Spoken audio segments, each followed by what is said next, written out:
All right, folks, we're back with the panel. Criminal defense attorney Remi Spencer and Rick Ungar, host of Steele Ungar on SiriusXM. Rick, you wanted to make a statement. We were talking about the comparisons made in the Missouri case to Trayvon Martin.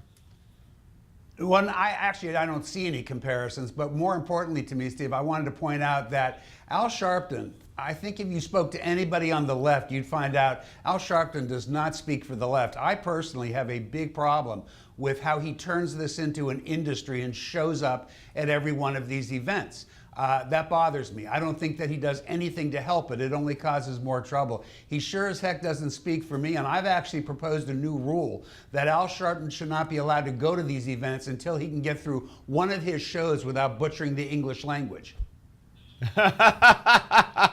No, you know what my question is? I wonder, and I'd love to have him address this.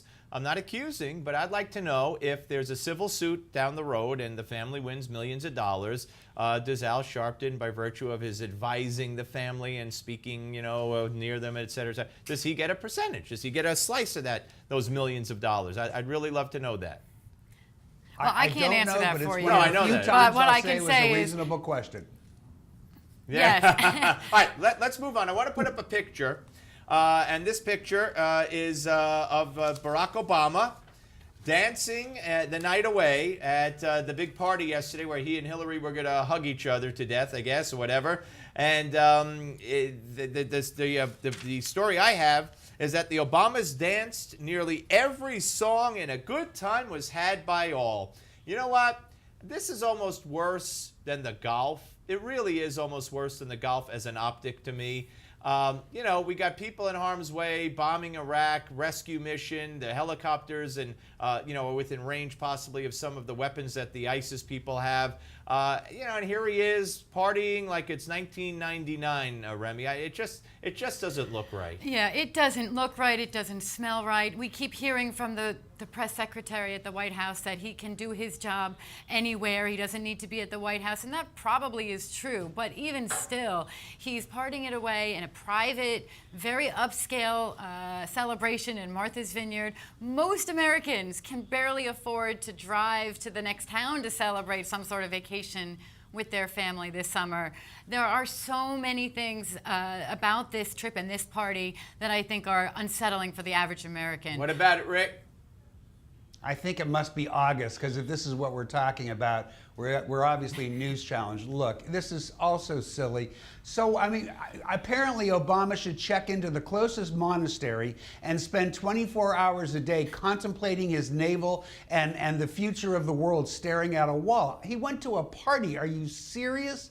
This is a problem. And you know what? He goes to upscale parties because you know what he is? He's the president of the United States, and all presidents get to go to upscale parties. So, if you want to make a fuss about this, there's absolutely nothing I can do to stop it.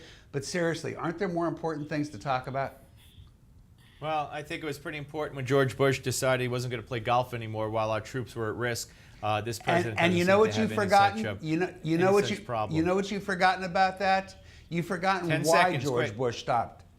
He stopped because he decided it was going to be like an act of Lent, that he was going to give this up in sympathy, which was very cool, but it's not the same circumstance. No, it was because he didn't want to play golf and then have to tell mothers that their sons died. I got to go, guys.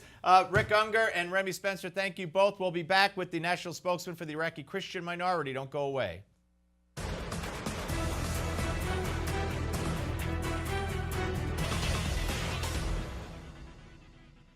Even if you've never committed a crime or were in any way involved in criminal conduct, at some point in your life, law enforcement agents may ask to interview you about some case or some person. So here's the scenario.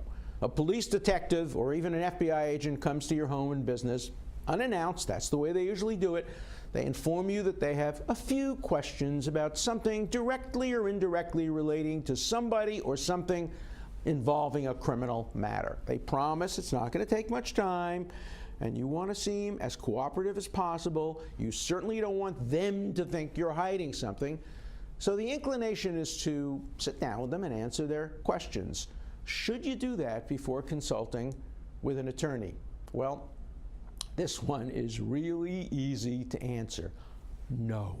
Under no circumstances should you ever talk to a detective or FBI agent who wants to discuss your possible involvement or that of other persons who you know in a crime without first consulting with an attorney.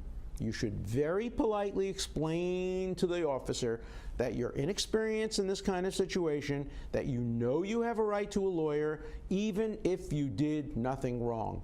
You can tell them you're going to be glad to speak with them, but first you need to consult with your attorney.